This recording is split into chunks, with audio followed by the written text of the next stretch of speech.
Watch out for cash money, cause we landing down.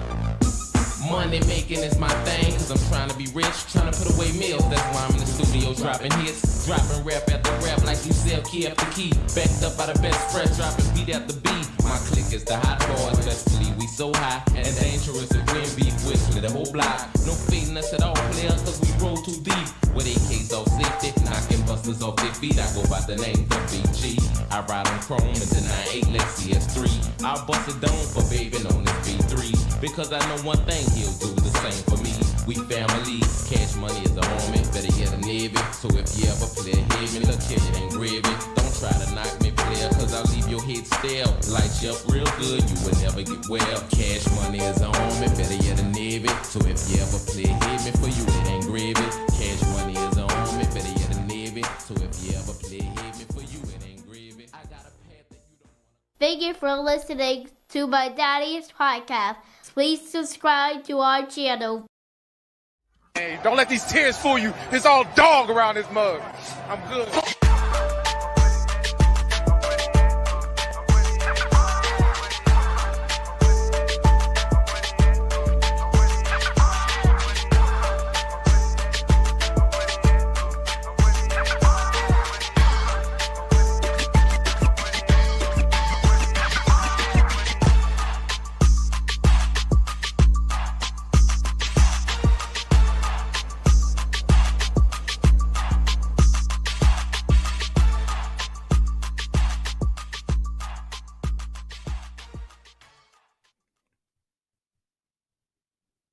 Hey, what's going on, Who Dat Nation?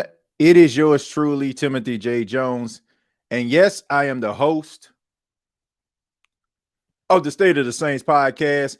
Thank you so much for checking out the State of the Saints podcast, where we talk New Orleans Saints. Shouts out to each and every one of you right now. I really do appreciate your time. Shouts out to everyone filing into the chat. Shouts out to everybody that's watching, whether you're watching at work, at home, those that are listening on their way home. Happy holidays to you.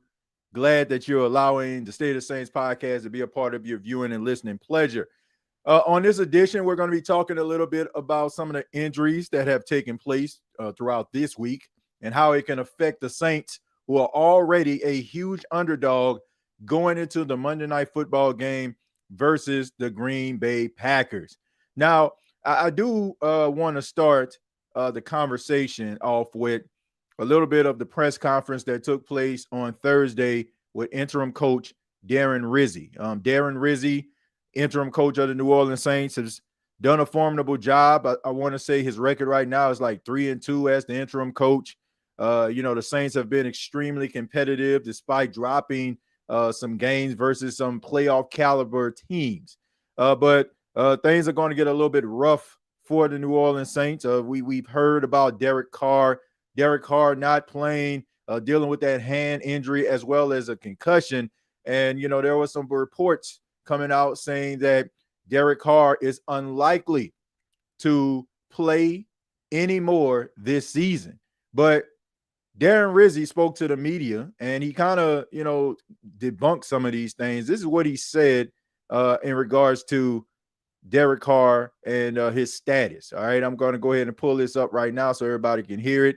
And here we go. The quarterback situation goes. Let me say this. I have had multiple conversations with Derek. Apparently, there's been a bunch of things written the last few days. Here's the situation with Derek. Derek Carr wants to play this season. He wants to come back and play this season. That there's absolutely zero doubt about that. He's in here every day, doing everything that he possibly can from a rehab standpoint to get himself back on the field. There's absolutely, like I said, zero doubt about that. He had actually his best day today. I appreciate and respect the fact that he wants to come back and play. And so therefore, that's why this thing's day to day. We're not going to put him in harm's way. We're going to make sure that he's able to go out there and function. And that's really what it comes down to right now. When he can fully function and go out there and function all the duties as a quarterback, he'll be back on the field. So let's stop right there just for a second, man. Let's just stop right there just for a second. Darren Rizzi, doing what a coach that is standing by his players do. He is a guy who is, going out there, letting people know that Derek Carr is a warrior. Derek Carr fights to the very, very end to try to make sure that he hits the field. All of these reports out there, he's trying to debunk those in the name of Derek Carr. Look, I said this once, I said it twice, I said it 3 times. Derek Carr ego plays a huge role in these Saints decisions.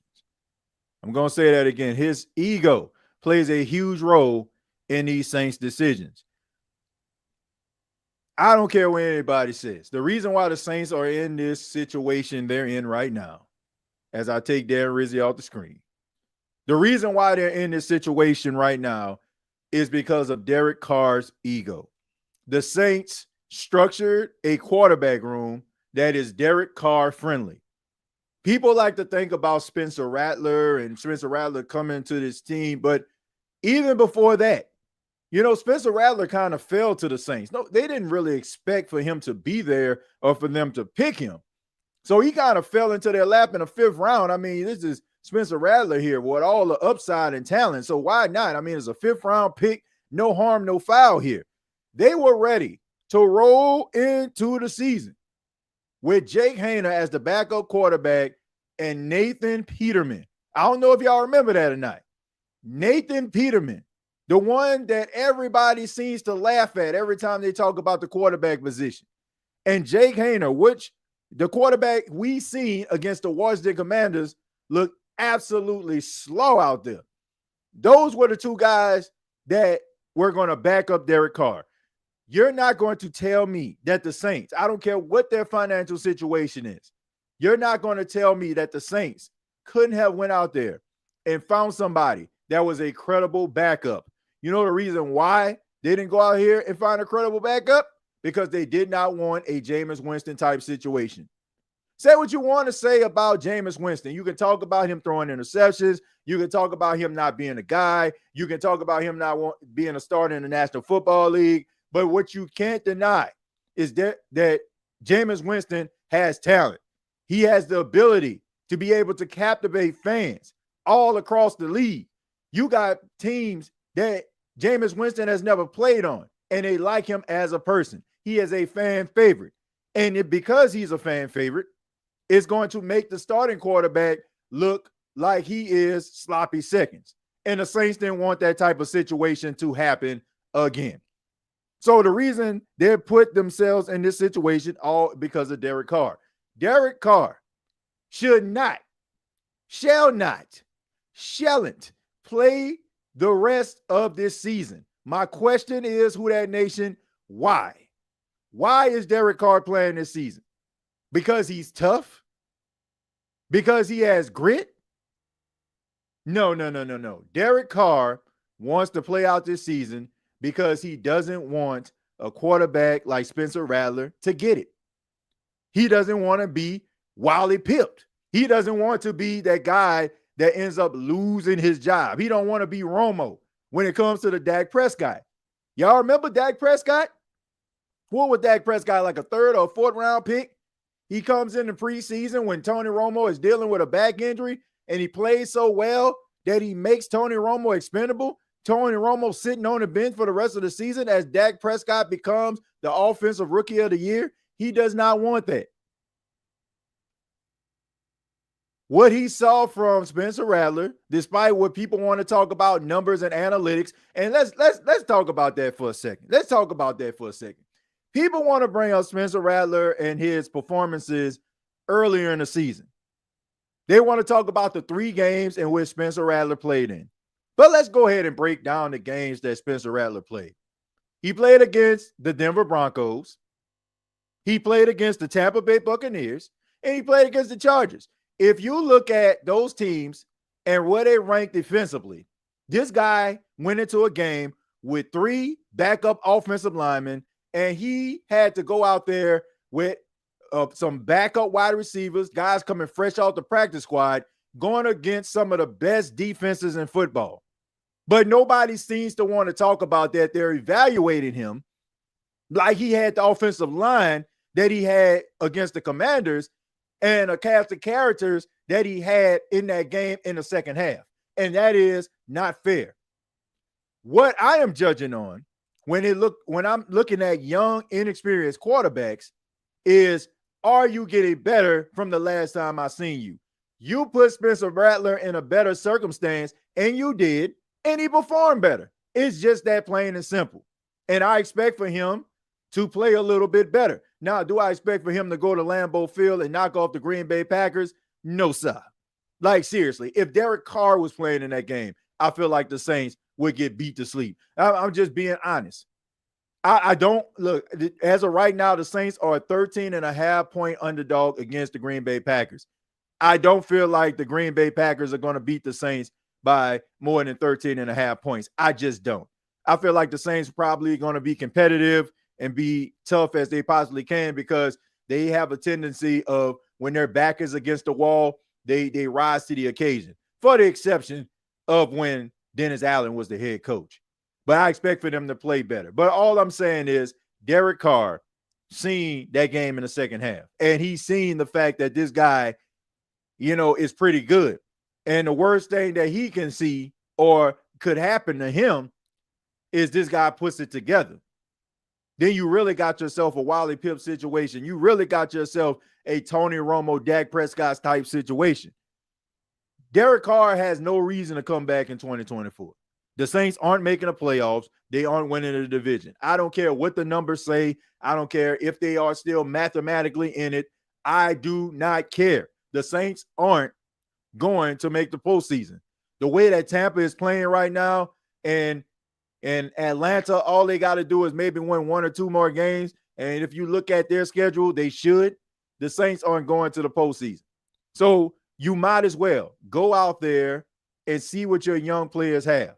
Get yourself a really good sample size of some of these players that could possibly be your cornerstone players. See if you can actually build around the players that are on the team right now. No need to waste your time with Derek Carr trying to get a little bit of vengeance on the Las Vegas Raiders. That's not wasting everybody's time there, okay? Nobody cares about that. And seriously, nobody cares. I mean this wholeheartedly with all due respect. Nobody cares if Derek Carr comes back to play. Nobody. Because everybody wants to see Spencer Rattler. Everybody wants to see some of these young guys and see what the future holds for the New Orleans Saints. Because you know as well as I do, the future is not Derek Carr. You might play maybe one more season with the Saints, but after that, that's a wrap. We know.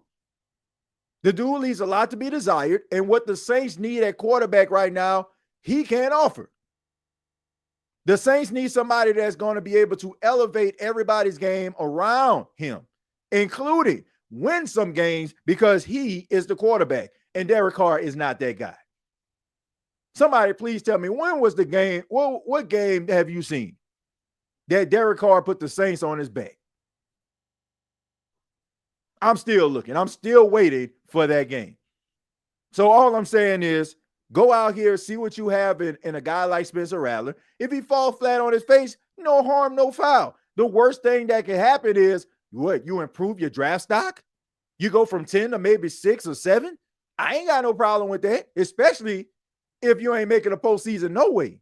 You might as well make this thing interesting and get yourself a top 5, top 10 type player that is in the draft in 2025. This whole thing about Derek Carr and his status, like, who cares? Who cares? I want to see Derek Carr make a full recovery. I want him to continue to play football. I want him to be able to finish playing football on his own terms. But as of 2024, with 3 games remaining and not a playoffs in sight, not a division title in sight, why are you trying to bring him back? Why are you trying to dangle? I don't know. I don't even know what the word to use here. I don't even know why you're trying to present this scenario to him. Why are you doing this? I just don't get it.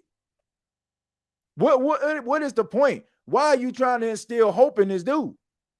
Somebody need to have a conversation, be like, Derek, look, we appreciate everything that you do. We appreciate all of the love and support that you have shown the team on the sidelines, going to these games, motivating these young guys. We appreciate you trying to do everything you can to get on the field, but let's see what some of these young guys have. If you want to help us, Derek, try to help Spencer get ready for the Packers.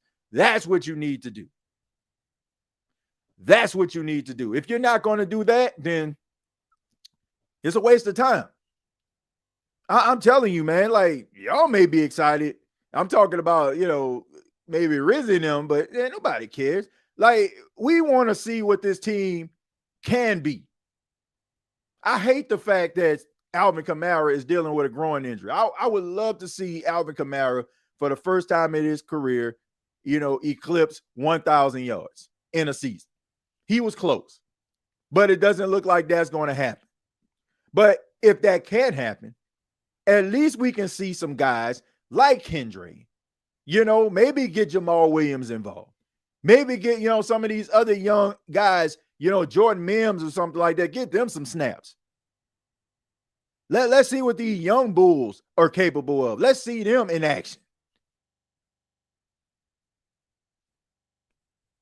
Like, no need for you to sit up here with a broken left hand and concussed and go up in there and play a low-hanging fruit game. For you, at least. Not for Green Bay, because if Green Bay win, like that helps them tremendously. They're trying to stay lock and step with Detroit. But as for you, like, it's a waste of time. Wasting my time, your time. I'd rather see Spencer Rattler. Who doesn't want to see Spencer Rattler? Who's sitting up here besides the biggest Derek Carr supporters and the Raider fans turned Saints fans? Who wants to see Derek Carr playing this game? Not me.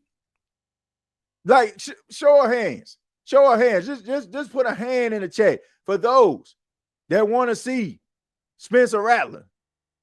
Put the snake emoji in the chat if you want to see him. I know everybody wants to see this man. So, I mean, it just doesn't make any sense. It doesn't make any sense, man. But let's go ahead. I'm going to read some of your comments, but I do want to let you all know that the show is powered by BETUS. Shouts out to BETUS. You sign up today, get up to 150% on your first deposit, up to 125% on your second and third deposit, up to $2,000. I mentioned that the New Orleans Saints are a 13.5-point underdog going into Lambeau Field against the Green Bay Packers. And I'm not shocked by that. I mean, a team that only lost 2 games the entire season, playing at home, is supposed to be cold. And, you got the Saints going into that game, man. It's going to be a tough environment for them. But, if you think that the Saints are going to be able to cover or not, all you got to do is place your bets at BETUS. You can use the promo code YouTube150. That's YouTube150. Let's go ahead and read some of your comments here. We're going to start with Tevin. Tevin says, I think we lose with Carr. Feel we got a chance with Rattler, honestly. Look, somebody put up a very interesting stat. And, I'm not sure exactly what the win-loss was, but they were talking about Derek Carr in cold weather games, all right? And it's not good. It's not good. Matter of fact, let me go ahead and try to look that up right now. Derek Carr in cold weather games. All right, let's see what it is. Let's see what somebody got these stats up. All right, Derek Carr record. Let's see. Weather stats include a 2-8 in 10 games with a maximum temperature of 40 degrees or lower. So he's 2-8. His completion percentage, 218 out of 384 attempts, 2,148 yards, 11 touchdowns, 12 interceptions, 1 rushing touchdown, 7 fumbles, total touchdowns, 12, total turnovers, 15. Yards per game, 214. Yards per attempt, 5.6, and a 56.8 completion percentage. That is Derek Carr in cold weather games right there. Okay, so somebody sitting up here like, man, I hope Derek play. There you go right there. 15 turnovers in cold weather games, 2-8 in cold weather games, 56% completion percentage in cold weather games. Let those young, like, if Spencer Rattler goes out there and has a stat line that resembles that, I'd rather see that. Like, seriously, I'd rather see that. At least that what you're doing is trying to build to see if Spencer Rattler can give you what you need. If he goes out there and he performs well, then you got something that maybe you can build on. If he doesn't, then you already know what your faith is, and you know what you need to do in the offseason. Hi, TJ and Who Dat Nation. Happy Thursday. Kathleen, thank you so much for being here. Much love to you. That's a fact, TJ says, Cartel. Appreciate you, Cartel, for being here, man. Always supporting the show. Because he knows Spencer Rattler up next. Look, I get it, but don't hurt the team in the process. Don't hurt yourself in the process. Like, you did what you feel like was best to help the team, right? You wanted to go out there, scramble to the right on a 2nd and 10 and dive over the top like you Reggie Bush against the Pittsburgh Steelers in 06. And you got yourself hurt. And look, I appreciate the hustle. Like, I don't want anybody to think that I don't, right? I appreciate you trying to put it all on the line for the team. And I'm pretty sure that some of those guys on the sidelines was like, man, Derek really doing what he can for the team. I respect all that. But at the same time, no need for you to go out here and overexert yourself or try to re-aggravate something, and we can get ourselves a nice little sample size. And honestly, there's nothing Derek Carr could do that can change the minds of the Who Dat Nation about him. And I don't think there's anything that he can do to change the mind of the front office about him. I think they already know what they have in Derek Carr. Like, nobody is buying Super Bowl tickets because Derek Carr is their quarterback. Maybe if Derek Carr played on a better team, and don't be surprised, right? I want these Carr fans to understand this, right? If Derek Carr leaves the New Orleans Saints and goes to a team that is, playoff bound, they just need a quarterback to keep them afloat, but is accompanied by a good defense, good running game. Like, Derek Carr gonna thrive in that. Derek Carr gonna win 10 games. So no need to go and follow me and be like, man, I told you Derek Carr was that guy. Miss me with all that. Okay, I understand that Derek Carr, you can win with Derek Carr. You're just not winning because of Derek Carr. You're not winning because of him. Like, I'm not saying that, he's not salvageable in any way. I just look at the New Orleans Saints and the state of the Saints, no pun intended, and I look at what they actually need at quarterback, and he is not the guy to do it. He's not the guy to do it, man. You need a Matt Stafford type guy. You need a guy that can go out here and win you some football games, no matter if the defense slow, special teams and gave up a play, they still gonna keep you in the game. That is what the Saints need right now. Or they need themselves a bomb offensive line, like a Great Wall of Dallas, or how the Detroit Lions offensive line looking, and a really good running game. And that needs to be the catalyst of the team.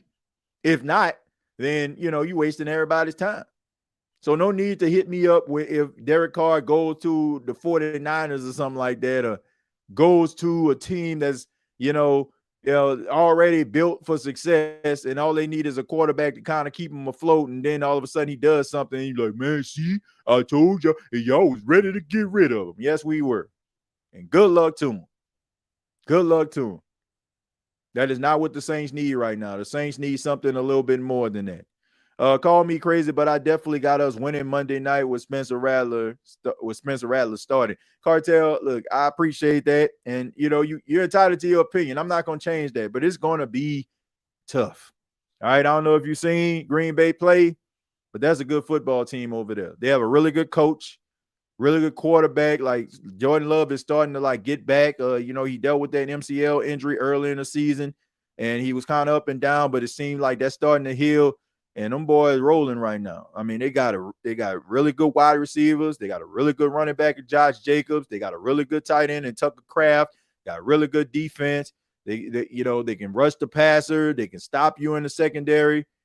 That's going to be a tough matchup right there. But I don't think the Saints going to get blown out. I don't think they're going to win, but I don't think they're going to get blown out. Why do we pay this dude $100 million? What has he done to get paid like Pat Mahomes? Dude, mediocre. I don't know. And, I always just wonder to myself, how is it that you played this guy a year before you signed him, and the team that you had basically goose-egged him? Well, ain't no basically. You goose-egged him. He didn't throw any touchdowns. They didn't score any points. And who looks at that and say, you know what? I want that. I want some of that. I'll tell you who. Dennis Allen. And you know what Dennis Allen is right now? Sitting on the couch, hoping that his phone rings that somebody makes him a defensive coordinator in 2025. Like the decisions was just downright like buffoonish. They were bidding against themselves. Like they flew Derek Carr out, gave him the red carpet treatment. Like he was about to leave there and go to about 5 other places. Nobody was checking for this dude. Derek Carr was like somebody going to a car dealership. You know, like just go to a car dealership, like, man, let me see what kind of cars they got out here. You ain't committing to nothing like that, right? But you're just kind of looking. If something catches your eye, or you know what I'm saying, the APR on point, you know, the price on point, maybe I'll take you home. And you go out there, you look at the car, walk around it a couple of times, kick the tires. I don't know, you know, and you get back in your car and you go home. The Saints were the only ones out there who fell for the old salesman trick where, man, I had about 3 or 4 guys out here looking at this same car. You did? Yeah, man, about 3 or 4 guys, man, they called, man. If I was you, I'm not going to, look, I'm just telling you this because I think that you're going to be the best customer of the day. I think you need to take this car home. I does? Yeah, you do need to take it home. I is? Yeah, take it on home. Take it home, man. Take it home with you. All right, man, I'll take it home with me. Then, you know what I'm saying? Got the wax on it, shining like new money. You know, like, you know, like you ready. You riding off the line and stuff like that. Might give you even a vroom down the highway, right? But then all of a sudden a week happens and the next thing you know, engine light come on. What am I going to do? My point is you was bidding against yourself. You wined and dined this dude and nobody else was checking for him. Panthers kind of kicked the tires, but you're not going to trade heaven and earth with a team and not draft a quarterback that you feel like is the future of your franchise. That's what Carolina did. And they were flirting, and I'm talking the Jets. The Jets were flirting with Aaron Rodgers the entire time. So you was like the side chick that, you know, that, man, I keep your phone number just in case this other plan don't work out for me. You was the side chick, right? Then all of a sudden the main chick called and said, I want us to work this thing out. And the next thing you know, the side chick called, hello. Ain't nobody answering, right? So let me go back down here to Dennis Allen in New Orleans, where I would have been at the entire time. No matter if you paid me $50 million, $25 million, $10 million. The Saints haggle with themselves. We're going to start this bidding at $250,000. $250,000. $250,000 for that, the Saints right there. $275,000, the Saints. Ain't nobody else said anything. They didn't say $255,000, $260,000, $275,000. All right, $275,000 Saints. We got $275,000, $280,000. Saints, do you understand that you're bidding with yourselves here, sir? $290,000. That's the New Orleans Saints, ladies and gentlemen. Haggling with themselves. But yeah, the long story short, back to the original topic at hand. I don't know why they paid him $50 million. Don't matter. Tired of watching Carr lose purposely for Carr Clinic. Warrior, he ain't compared to Breeze, Winston, Taysom with injuries, soft tissue, Sharman. I don't want to say he's soft, man. I mean, he done played through some injuries now. I don't want to say he's soft. But I question his motive in playing. Like that's my thing. I question his motive in playing. Like I do think that he wanted to go out there and play because he likes the game, but at the same time, he wanted to solidify his position. And that's why he was out there basically dragging himself on the field when, you know, Jameis Winston was the quarterback. Because he understood the popularity of Jameis.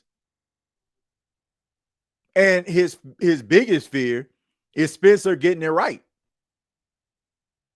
Because, you know, if Spencer getting it right and if Spencer sort of looks like he knows what he's doing, Guess what? Spencer is cheaper than you. He costs less money than you. So if Spencer seems like, oh man, the light is coming on for him, and you not really giving us like borderline elite quarterback play, just pedestrian as somebody walking across the street, guess who I'm going to roll with? I already gave y'all the example of Fruit Loops and Fruit Wheels. If Fruit Loops and Fruit Wheels taste the same, they look the same, but the box is a little bit different. That's the only thing that separated is Toucan Sam or Great Value. Guess what? I'm rolling with the Fruit Wheels. If I close my eyes, I can follow my nose. I don't need Toucan Sam to do that for me. You get what I'm saying? So if Spencer Rattler can give you what Derek Carr can give you, like, or getting to that point where he can give you that, why would I pay top dollar for something that I can actually get for the cheap? That's his biggest fear right there. But at the same time, the Saints need to be smart about this situation. They need to be smart about this situation, man. You can't just be out here trying to feed somebody ego. And at the same time, you have a golden opportunity to see what you have in some of these young bulls. You got a chance. You ain't winning jack. Go out here and see what you have in a Rattler. Let's see what we have. Give Kendra Miller 15, 20 carries a game. This may sound crazy, but so what if he fumbles the football? Well, at least you know, man, he needs some help here when it comes to ball security. I don't care at this point. If the Saints win, guess what? It makes me feel good for the week. They battled, they fought, they won a game that they shouldn't have won. Mazel tov. But at the same time, if they lose, but I'm seeing some promise in some of these young guys, it's win-win. You're helping your draft position to get yourself better for 2025, and you actually got some promise in 2025 with some of these young guys. And if you don't, then guess what? You know exactly what to do when it comes to the draft process or when it comes to free agency, trying to find somebody that can fill that void. What are we talking about? Derek Carr and his broke hand? Like, are we serious? I respect Rizzy. Rizzy, to me, based on what's going on and the circumstance of the team, he's doing a really good job, but ain't nobody checking for no Derek Carr status. Like, seriously, we've watched all these different podcasts from Nick Underhill to my guy, Rod Walker, and Matt Paris and all them other guys, Jeff Duncan, Luke Johnson. Like, we seen it. Everybody wants to see what Spencer Rattler can do. Nobody cares about Derek Carr and his lust for vengeance when it comes to the Raiders. Nobody cares about that. Nobody is like, man, I hope Derek Carr plays this week. And this is no disrespect. I want to see Derek Carr make a full recovery. But this ain't it. This is an opportunity for you to see what these young guys can do. Love the way the Rams done cloned they back into top of the division after that rough start and all those injuries. That's good coaching and leadership over there. No excuses. Yeah. The Rams are a good football team. They draft well. The Saints can learn a lot from their draft process. They got a good quarterback in Matthew Stafford. They got some really good talented guys, Puka Nacua, Robinson, Cooper Kupp, the Tyler Higbee, the tight end, Kyron Williams. Man, they got some talent over there. And they got some young guys on the defensive side of the football that can get after it. Braden Fisk, Bobby Brown, right? You know what I'm saying? Like, they got some dogs over there. They got some dogs over there, man. Jared Verse, guy that I was very high on, if y'all remember, who I feel like the Saints should have drafted, but I'm not mad at Tallahassee because if you look at Tallahassee analytically, he scores really well, and I think he's a cornerstone player. They got it right in the first round. Either way, they would have got it right. They wanted Brock Bowers, they would have got it right. They got Tallahassee Fuaga, they got it right. The second guy that they wanted to get, after, you know what I'm saying, after if Tallahassee would have failed and they would have got Brock Bowers with Jared Verse, they would have got it right. So it's win, win, win either way. So, but at the end of the day, you know, like the Rams do things the right way. They got some talent. They know how to develop talent. They got a hell of a football coach and Sean McVay. And everybody tries to clone Sean McVay. Everybody trying to find that young, vibrant coach.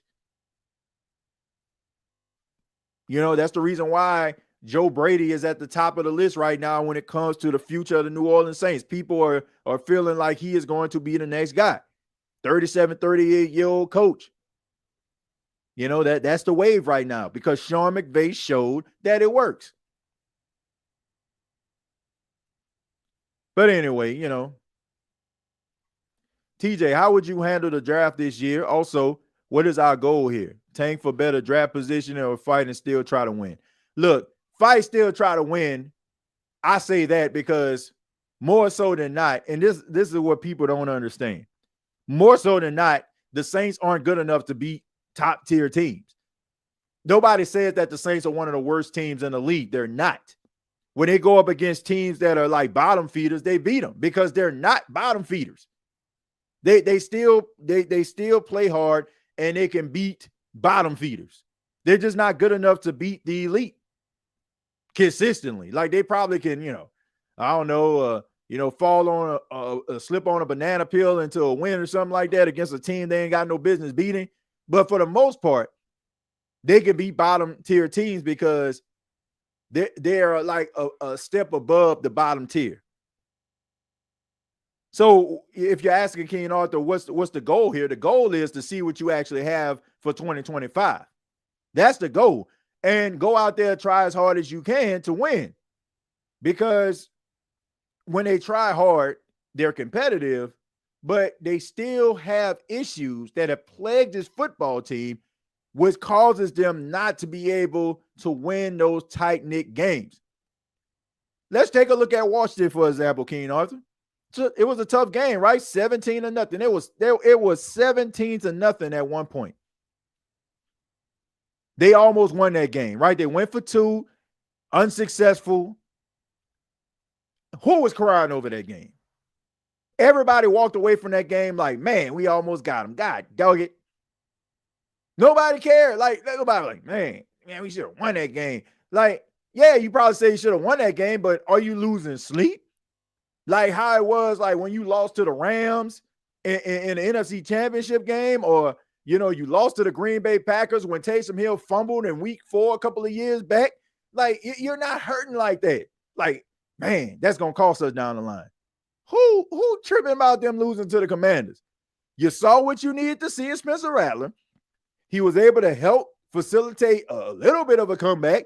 He provided a spark. He had people on the edge of their seat for a little bit, had your heart racing just a little bit, and they lost. So he looked good in the process. We see Kendra Miller look good in spurts in the process. We see some of them young guys step up in the process, and then at the same time they lost, so it didn't hurt their draft position. Sound good, look good to me. If you just so happen to fight hard, work hard, and win, cool. But if you fight hard, work hard, and you don't get the results that you want, at least we know that we are trending in the right direction when it comes to young, promising players. Anybody that watches the NFC South Roundtable, when I talk about the Carolina Panthers, shouts out to my guy Clay, when he talks about his Carolina Panthers and then it's my turn to talk and they lose all those football games, but you're in a competitive game with the Chiefs, you're in a competitive game with the Philadelphia Eagles, and you're losing because, I don't know, Xavier Legette, drops a pass that he should have caught, or, maybe the time ran out for you, or Patrick Mahomes got the ball last, stuff like that, right? That's stuff you can actually build on. Nobody expected for you to win these football games, but you look good in a loss, and it makes your fan base feel like you're building on something.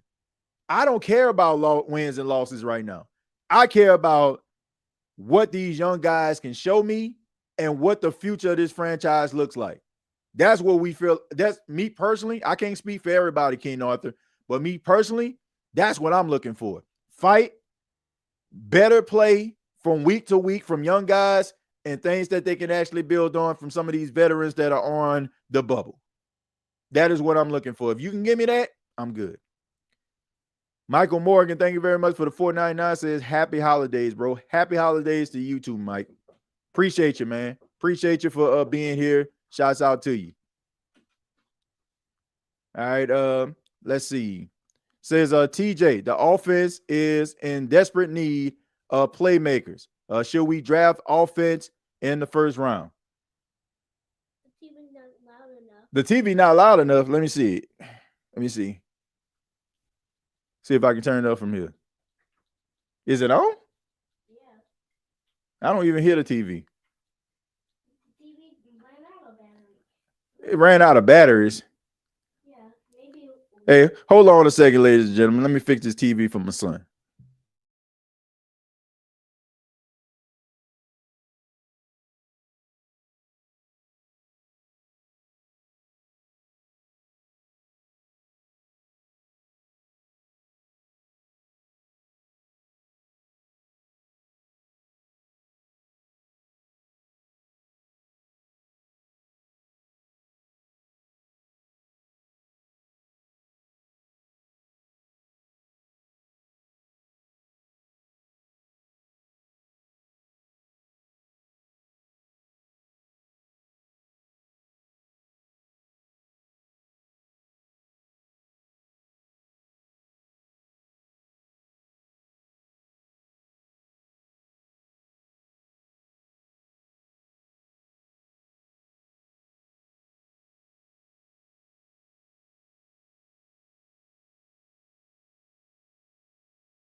All right, folks. Sorry about that. Giovanni. Yeah, man. It's just something he was watching. He's watching children's show on Netflix. And I guess one of the episodes just don't have any audio. But TJ, this offense is in desperate need of a playmaker. Should we draft offense in the first round? Oh, absolutely. Absolutely, man. I'm already lobbying for them to go after the wide receiver out of Arizona. I mean, and most draft boards have them, drafting a wide receiver out of Arizona. You know, dude is a bona fide beast. Man, let me go ahead and pull up his stats right now. You know, because dude is the absolute truth, man. When it comes to like out there, you know what I'm saying, and like everybody's like have him as the top wide receiver, on the board. So that's the guy who I feel like the Saints need to go after. You know, McMillan is his name. I can't Torteria McMillan. I can't really pronounce his first name, but everybody know what I'm talking about, man. McMillan. Dude is a beast, man. So, and I feel like that's the guy that they need to go after. You know, you look at his upside. I mean, 6'4", 6'5", you know. That's what you need right there, that big target. You know what I'm saying? That big physical target. And you know, that can be that Michael Thomas, 6'5", 212. That can be that guy that can complement a Chris Olave or Rashid Shaheed. That's the guy that you need to go after. You know, I mean, and honestly, there's no right or wrong answer for this. Like that's what people don't understand. Like I'm not. Look, this is one of those situations where we don't need to argue, we don't need to debate, we don't need to like go back and forth. You know, about like they need to get this, they need to get that, because we need to understand in society today. I understand that when you debate, it's like I debate to be right, but sometimes several things can be true. For example, I see, AS right here. He says, fix the line first. He right. You know what I'm saying? Like, if somebody else come up here and be like, oh, let me see. Run game is more important with a solid line. Double K, he right. Anything you put in here, the Saints need an offensive line. Better, they need to fix the offensive line first round. You're right.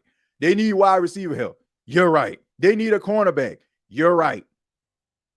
They need a quarterback. You're right. Like, there are several things, and this is why I want people to stop, trying to debate and going back and forth with each other, because you're all right.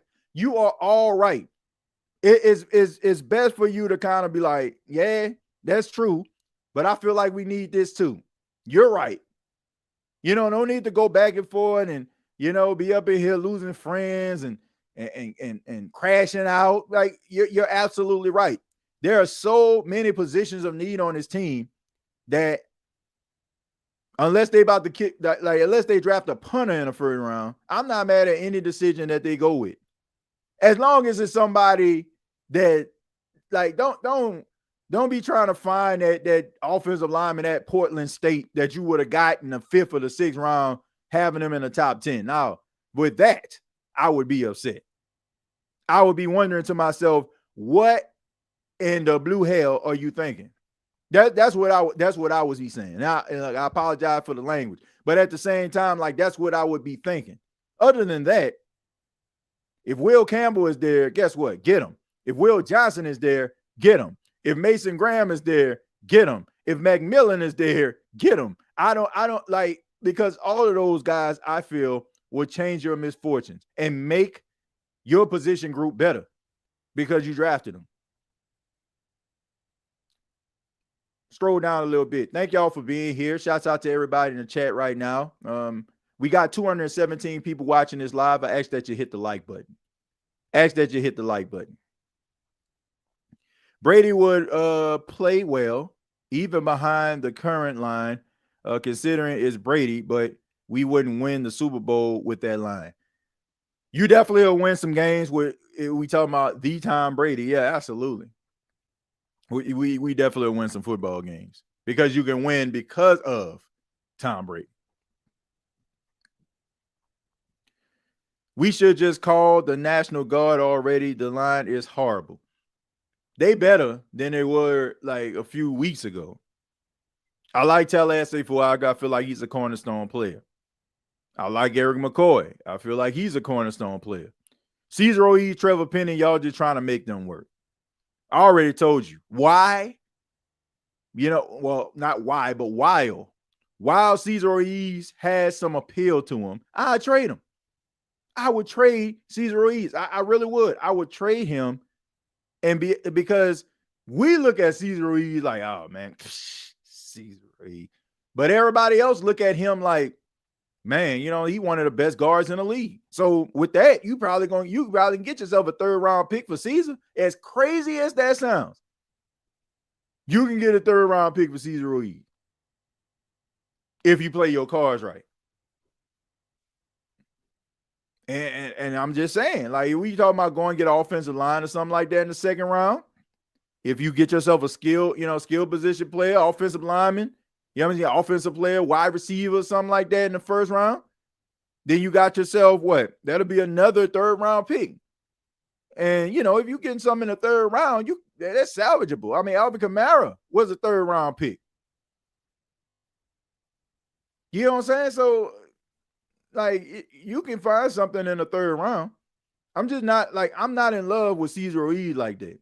You free up some money and you get yourself a draft pick where you probably can find somebody that can give you Cesar Ruiz production with the possibility of giving you more down the line. Sound like a win-win to me. I agree with you, TJ. Just pick the best player available because you need everything. Absolutely.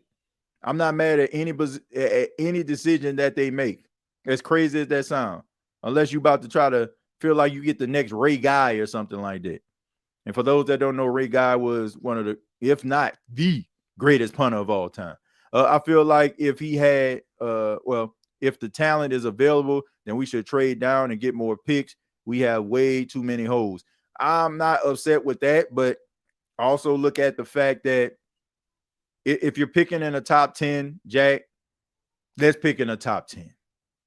Like, I don't want to see, like, it really bothers me that you traded with Philadelphia and they got Jalen Carter with the 10th pick. Jalen Carter would have been your guy. And we see what Jalen Carter is doing in Philadelphia. Yeah, he has a screw loose, but that's what we love about our football players, right? And I guarantee you want to have an issue when it comes to run stopping with Jalen Carter as your interior lineman. So sometimes it's just good to pick. I get it, right? We want to use strategy. And what you're saying, Jack, it has validity behind it. And I'm not arguing with that. But I do feel like right now you're in a position where you can really have yourself a generational talent. When you picking in the top 5 or the top 10, you if you playing your cards right, you got a generational talent that you drafted. So at this point, they're not good enough. Like, look, it hurts my heart to say this, folks. They're not good enough to make those type of decisions. They're not. They're right now, they need to draft. If they get pick number 7, they need to draft number 7. The only thing that I'm entertaining is for you to move up to try to get yourself the quarterback, one of these top quarterbacks. Other than that, wherever you are, 7, 8, 9, 10, pick. Get your scouting department. In my opinion, you need a new one. But if you want to use these guys, okay, whatever. Let them burn the midnight oil and get that player that can change your franchise trajectory from that particular position, right? It's offensive line, wide receiver, quarterback, etc., etc. That's what you need to do, in my opinion. Linda, thank you very much for the 499. Says, mama's baby daddy, maybe. TJ, you ain't got to worry about that. He's your twin. Yeah, man, everybody says that. So, everybody that sees him for the first time or sees him around, like, everybody just sees that. But I mean, I guess it's a good thing, right? No need to go on the Maury show, even though Maury don't exist no more. In the case of 5-year-old Paxton, TJ, you are everybody run. Hold on, before we get to Arvin, why did everybody run to the back? Like, they gonna follow you with the camera. So it's like, what, you think that you got some type of security or something? Like, nobody looking at me. Like, maybe not that crowd out there, but the entire world seeing you crying on this bad couch. It got so ridiculous. Now they got a couch behind the stage. But anyway, let's see. Give Kool-Aid the shot to play cornerback 1 and draft a cornerback 2. Debo is a good backup. I need to see a little bit more out of Kool-Aid, up and down a little bit. To me, I feel like maybe he'll get more acclimated in year 2. And he has been dealing with some injuries. He's injured right now that he's battling. He's trying to get out there and play. But I need to see a little bit more before I start naming him cornerback number 1. See, Jalen Carter was slept on because of his college trouble and poor combine. Dude's still a beast. Oh, well, look, I was actually at the combine. He didn't do anything. As a matter of fact, a funny story, I was actually getting off the plane and getting my bag from the baggage claim in Indianapolis. And that's when a story came out, when his teammate ended up, of course, unfortunately, tragically dying in a car crash. And that's when they decided to bring in Jalen Carter for questioning. He was supposed to speak to the media that day, but his agent kind of, hurry up and grabbed him and took him out of Indianapolis. He didn't really do anything. I think he may have came back like a day later, but he didn't do anything. And a lot of those guys that are top prospects that have the potential of, going into the top 10, those guys really don't do anything at the combine. They have their own pro day. That way they can kind of dictate, the activities that they take a part in. You know, but Jalen Carter, yeah, he did have some issues. And I honestly feel like Philly is probably the best place for him.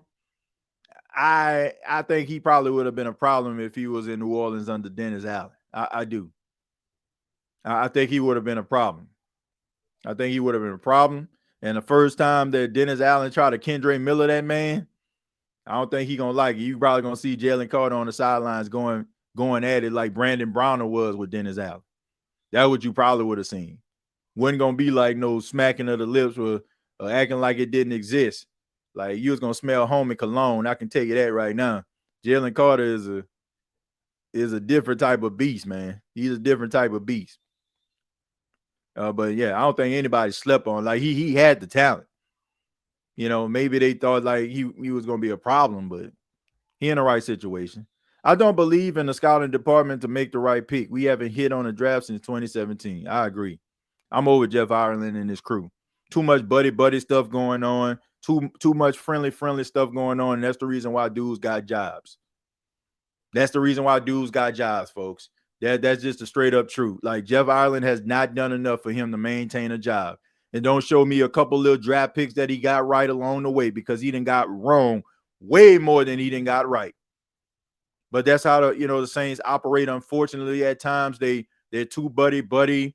They try to keep everything kind of close knit. I already told y'all, I was at the Celebration Bowl over the weekend, and you had NFL guys on the sidelines at the game, basically talking about the New Orleans Saints, saying stuff like the organization just operates differently, and like they're in their own little world. Like it seems like everything doesn't matter to them. It's like they just run their shop the way that they want to run it. And if they have like people that's coming from the outside that they're unfamiliar with, they kind of shy them away. They only deal with a certain collection of individuals. I said that a while back and I was just speculating, but to actually hear this in real time for somebody that deals with it, has to go to to facility when they have certain games of certain magnitudes. Yes. And that's the problem right there. That's the problem right there. When you can kind of control the narrative, when you can kind of get people in line, and and I got my favorites over here, who you is and who you represent over there, and I don't know about you over here. Like, you can keep this ship going. You can live in a world of denial. But luckily, you got some really good reporters out here that ain't just out here drinking that Kool-Aid. Like you got people out, not Kool-Aid McKinstry, but at the same time, they're not just out here just selling you wolf tickets. Like I'm seeing some fair and balanced commentary these days, and for that I can appreciate it. Hopefully, we can snag Bryson Daly in the third round and use him like the next Taysom Hill. Yeah, Bryson Daly is pretty good. He's definitely a guy you can take a fly on. I mean, he's done a really good job. At Army, he's a beast, man. And everybody's talking about Scatterboo too. That Peyton Hillis, Mike Allstott type running back. He's a guy that can get it done. I think he'll be a fan favorite no matter where he goes. With Belichick, he just looked like a New England Patriot type runner. If Belichick was there, they definitely would have drafted him. Sid Carr designate him as a post-June 1st cut, eat the hit, and get under the cap and draft the needs, not knee-jerk move. We need trench help bad. Yella, I ain't mad at you, bro. Good idea, good strategy. That to me, and I don't know if you heard me say this, Yella, but I'll reiterate it. There's no right or wrong about this. I think we all have our plans and ideas about what can make this team better. And I ain't heard a bad idea yet. I haven't heard a bad idea yet. Matter of fact, I think I heard somebody, and I apologize. It was a couple shows ago when somebody said the Saints using one of their draft picks to get Hendon Hooker out of Detroit. I ain't mad at that. Like, I thought that was a pretty damn good idea. Like, Hendon Hooker sitting behind Jared Goff playing good enough to a point where you feel like you probably going to have him for another year or two. Why not? Why not? You know what I'm saying? Like if you're not, and if you're not sold on Rattler, if you feel like these next couple games he started and there's nothing really there, and you don't feel like he's the future of the franchise, not just spitballing and calling the dude slow like Jim Derry out there, not really judging this man accordingly, but just want to get your Skip Bayless on. All I'm saying is, like if he ain't it, if Jim Derry ends up being correct, then at least you have yourself, a plan. I'm not mad at the whole Hendon Hooker situation. I'm not. I ain't mad at it. That was actually a pretty good idea. Let's see. No surprise, DA hasn't been hired. I wouldn't be surprised if he end up in Denver. Well, he's gonna be a defensive coordinator. Then somebody will hire him as a defensive coordinator, King Arthur. Like he's a horrible head coach, but as defensive coordinator, he's really good at that. TJ, what if we draft young at key positions and end up hitting like the Texans? Well, you got yourself a nice little window there, King Arthur, and that's what we aspire to do, right? We aspire to get that window back open again. But the way that you're running shop right now and the stubbornness that you rolling with, you ain't winning a jack. You hear me? You ain't winning nada running an operation like this. You got to be able to humble yourself, hat in hand sometimes, and take a real good look in the mirror and realize that you're not doing things the right way. Things have changed. It worked at one time, but now, in the words of Bobby Valentino, it's time to turn the page, man. Right? It's time to turn the page. You got to turn the page and embark on a new frontier of Saints football. It was good. It was fun. We all enjoyed it. We laughed. We cried. We got ticked off. We blamed the referees. But guess what, man? Those days are long gone, man. Drew Brees is not walking through that door. And people need to understand it. And shouts out to Fletcher Mackle because he had a really good piece. And I encourage everybody to check it out. Matter of fact, let me see if I can actually pull that up. Man, shouts out to Fletcher Mackle because, man, this was some really, like, some of y'all probably seen this already. I'm going to try to pull it up. I retweeted it. But he had a really good philosophy about what was going on with Saints football and his thoughts behind it. About how they need to, maybe. So let me see if I can actually pull this up and y'all tell me if y'all can actually hear this when I pull it up. Because I feel like a lot of people need to hear this. And like I said, this is Fletcher Mackle of WDSU making a really good, solid point about Saints football. And like I said, I'm going to let everybody hear this. Let me go ahead and play it. Let me know if y'all can hear it. Good Monday evening, everyone. I'm Fletcher Mackle. And if you'll indulge me, a quick commentary on the Saints. As a born and raised New Orleanian, I understand very well that our city has always wrestled with and will always have issues when it comes to preservation versus progress. From our food to the architecture and the music, we're prideful people who cherish preserving our uniqueness and celebrating its place on the world stage. What we fail at sometimes is elevating to a higher state, seeing avenues towards progress and jumping into those lanes. And that leads me to the black and gold. Make no mistake, the Saints from 2006 through 2020 were one of the most elite operations in the NFL. Sean Payton and Drew Brees were force multipliers for greatness, and the franchise was the envy of many. Unfortunately, the last few years has proven those days are long, and I mean long gone. That said, many at the team facility on Airline Drive mask the problems of today by celebrating the successes of the past. They fail to elevate into the future because they're victims of nostalgia. So how does this organization fix itself? Easy, more progress, less preservation. Looking back is warm, fuzzy, and easy. It's comfort food they've indulged on for too long. Looking ahead is scary, emotional, and definitely hard. It'll require serious intestinal fortitude, a new head coach, a new quarterback, an entirely new plan and vision. That's what's necessary. So this offseason, I hope a team named the Saints, owned by a devout Catholic Gail Benson, takes a leap of faith and tries to progress towards greatness instead of trying to preserve what was and remaining stuck in mediocrity. That man out here speaking the God heaven truth. I mean, he is 100% correct. They basically justify bad decision making. They justify like keeping this thing afloat because it worked back then. Because it worked back then. Like, and I don't know if you've been rocking with this podcast for a minute. I've been said this. I told everybody, right? I said New Orleans is a town of traditionalists. Like people know this. There's that one guy that stands outside your favorite corner store for no reason whatsoever, just for the simple fact that he is known for the guy who stands outside your liquor store.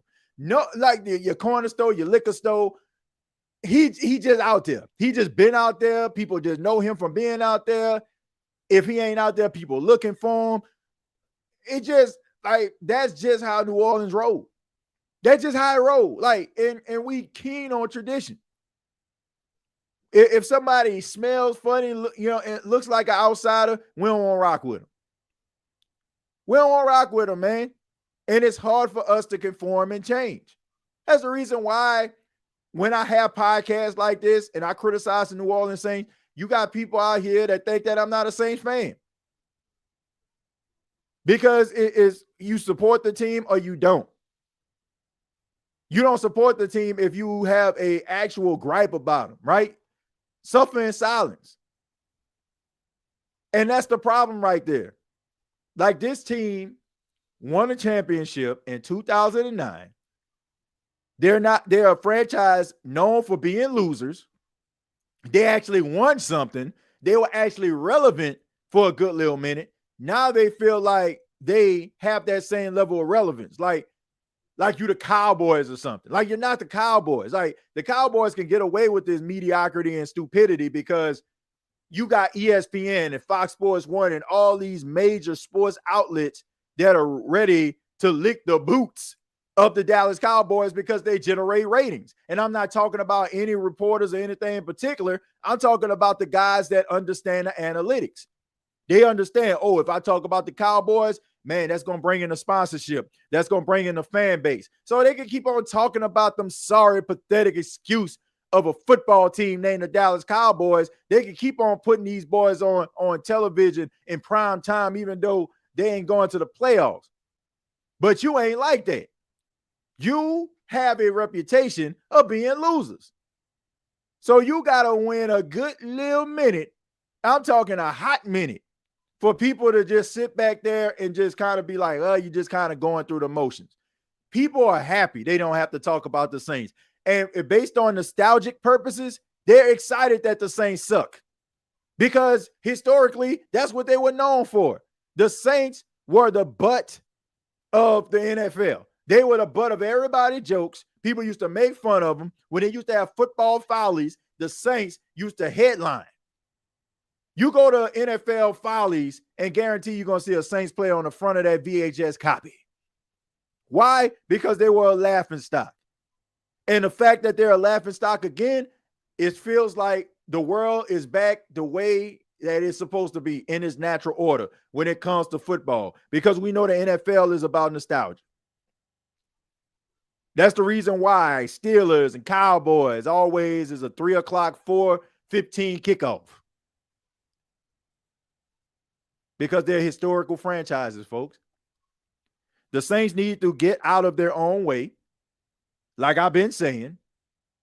And it's okay for you to make some mistakes, but the Saints are trying to reinvent the wheel. You don't have the tools to reinvent this wheel. And we need to stop this. We need to stop with the nonsense. We need to stop being enablers. We are enablers right now. When you sit up here and know that this team can be better, but you still try to make ways for this team to look mediocre and justify them being mediocre and justify them sucking and be like, man, well, they had some injuries this season. Man, I'm going to tell y'all this. Would the Saints have lost 9 games if they probably didn't have all these injuries? Probably not. But we ain't talking no major run in the playoffs. We ain't talking no Super Bowl titles here. We talking about stuff just to justify you having conversations with your Falcon friend and laughing at him. Guess what, folks? Don't nobody love laughing at the Falcons more than me. Well, maybe Jerry. But at the end of the day, I'd rather laugh at the Falcons on my way to the Super Bowl. Falcon fans are going at Saints fans and saying all these things to Saints fans because they won 7 games. Think about that. They sitting up here, won 7 games, just benched their quarterback, and they sitting up here talking about, man, we better than y'all. How trash is that? How low has the bar fell that we're sitting here wallowing in the mud with a team that hasn't made the playoffs in 8 seasons? I don't want to be like that. It's cool, laugh at the Falcons. They give you plenty to laugh at. But at the end of the day, as a fan, let me take off the journalistic hat here. As a fan, I want to see the Saints win and win consistently. Not this, let me get my lucky rabbit's foot, my favorite Who Dat hat in my Saint chain, and hopefully that can give me some victory this week. I didn't had enough of that, folks. I'm 38 years old, man. I grew up in the 90s where the Saints sucked. I don't want to see this consistently anymore, and especially if they can help it. But when you got a stubborn GM that doesn't want to hear what anybody has to say and wants to live in an echo chamber because you found the greatest coach in the history of this franchise. But what have you done for me lately? What have you done for me lately? This is a results-driven business. Miss me with that looking beyond it. You can't look beyond the results. You gotta look and pay attention to the things that are right in front of you. Because you're gonna make a fool out of yourself. And it's going to make people tune out. The worst feeling in the world is for you to love something and it doesn't love you back. To appreciate something and it doesn't appreciate you back. For it not to be able to try to give you that love, to give you that admiration, to give you that support that you're looking for when you are doing the same thing for it. Eventually, there's not enough love in the world for you to continue that type of practice. The New Orleans Saints need to do exactly what Mr. Fletcher Mackle said, and they need to take a leap of faith. Once they do that, I don't know. You might whiff on the next head coach. He might suck. Team might suck for a minute, but guess what? At least you tried. But what I can't accept is for you not to even try to make an attempt. For you not even try to turn this thing around. Living in fear. You got to step outside your comfort zone. Who that nation, you got to step outside your comfort zone. It's easy to roll with things that you're used to. But sometimes you can outgrow your circumstances and you still standing there. You still sitting there. You ever heard the story of the ugly duckling? I'm not gonna just sit up here and just I just spare you the all the details of the story, but let's fast forward to the end. The ugly duckling was told he was ugly for so long, right? So everybody else flew south for the winter. He stayed behind, almost froze to death. He's swimming around.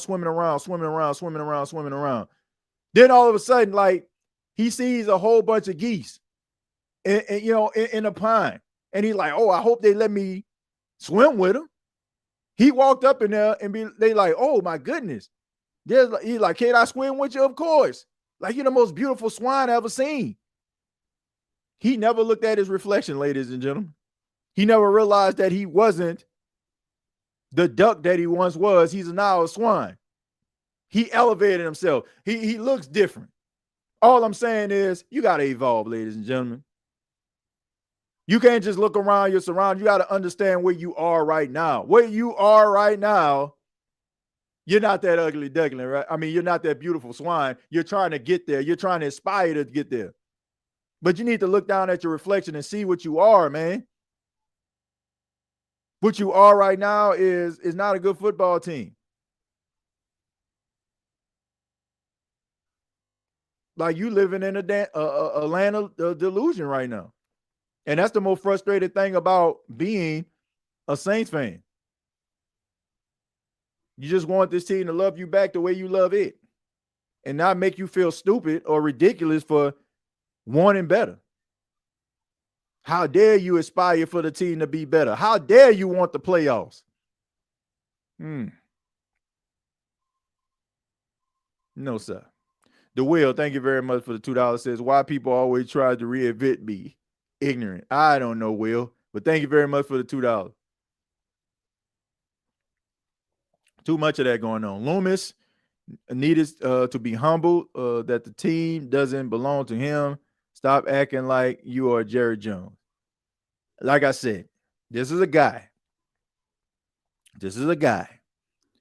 that is responsible for bringing the Saints, the best coach they ever had, into this organization. And for that, he wants to be cheered and revered and looked at, admired for the rest of his days. He wants the statue outside of the Caesars Superdome. And he probably would have got it. Like, honestly, he probably would get it if he gets out of his own way. The ignorance and not ignorance, but the arrogance, because I don't think he's ignorant. I think he's smart. I think he's arrogant. And his arrogance causes him not to make smart decisions because it's like somebody missing. Let's just say, for example, you're in the gym, right? You're in the gym, you're playing basketball, you're by yourself, right? You're nailing them. Swish, swish, swish. You're killing it, right? You're in this thing by yourself. Ain't nobody seeing you ball like that. Maybe a couple people coming in. Oh, man, he making everything. He making everything right there. Then all of a sudden, you know what I'm saying, a nice little crowd get up in there. And all of a sudden, you get the ball, can't hit the back of a barn door. And I was making them, man, before y'all got up in here. I was making, all right, bro. Yeah, okay, man. All right, man. Let me get this dude over here, right? Getting picked last. But I was killing it. But nobody believed me. That's what he on right now, right?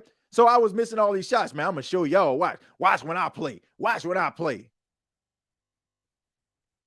He knows how to play the game, ladies and gentlemen. But at the same time, you're missing shots. So guess what that means? Like, you can be a Steph Curry type sharpshooter, but even Steph Curry has an off night, and he has to dish that thing out to his teammates because it's just not his night. What is holding Mickey Loomis back is he still trying to shoot, and he having an off night and having quite a few off nights. And now he's mad that people are admitting that he's having his off night, and he doesn't want to admit it to himself. You need to get out of your own way. Everybody knows that Derek Carr is pedestrian. He's middle of the pack. He is a win with, not a win because of quarterback. Dennis Allen was trash as a head coach.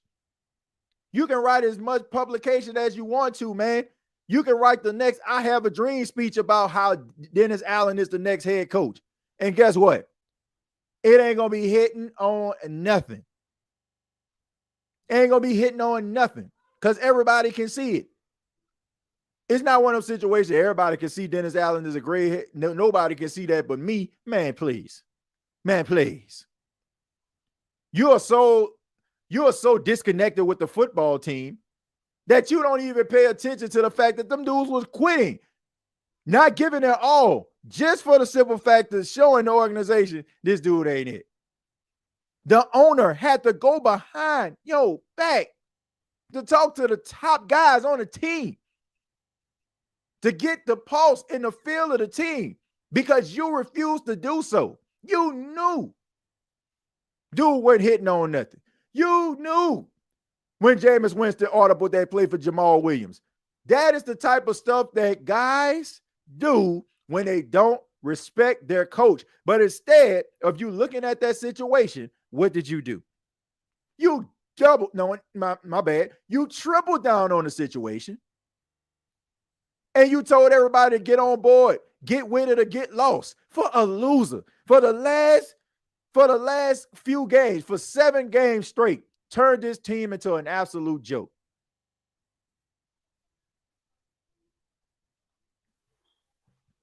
There are some things that are worth laying on the sword for. Your family is one of them.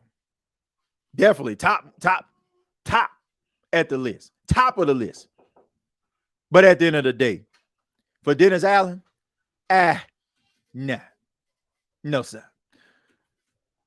But I want to say thank you all for checking out the State of the Saints podcast. I really do appreciate it, man. Much love to each and every one of you. Shouts out to everybody in the chat. Shouts out to everybody at home. Hopefully you enjoyed this show. We'll be back to talk a little bit more about the Saints taking on the Green Bay Packers. We'll break that game down, talk a little bit about that. I got to mention this. Clyde Edwards-Helaire. The Saints signing Clyde Edwards-Helaire. Of course, we know that he was released by the Kansas City Chiefs. The Saints decided to sign him. I'm pretty sure if you live in Louisiana, follow LSU, you know Clyde Edwards-Helaire, former national champion, definitely a fan favorite in Louisiana sports, from the Baton Rouge area, going to be playing for the New Orleans Saints.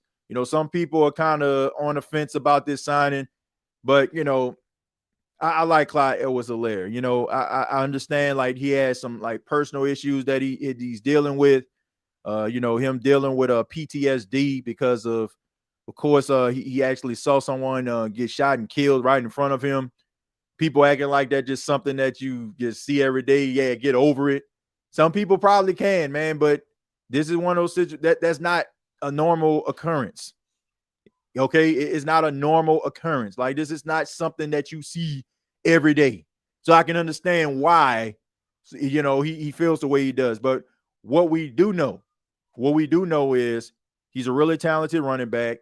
And if he can get it together, man, he can be a good complimentary back. You can have yourself maybe another Darren Sproles type guy, but I think that this is a good spot for him.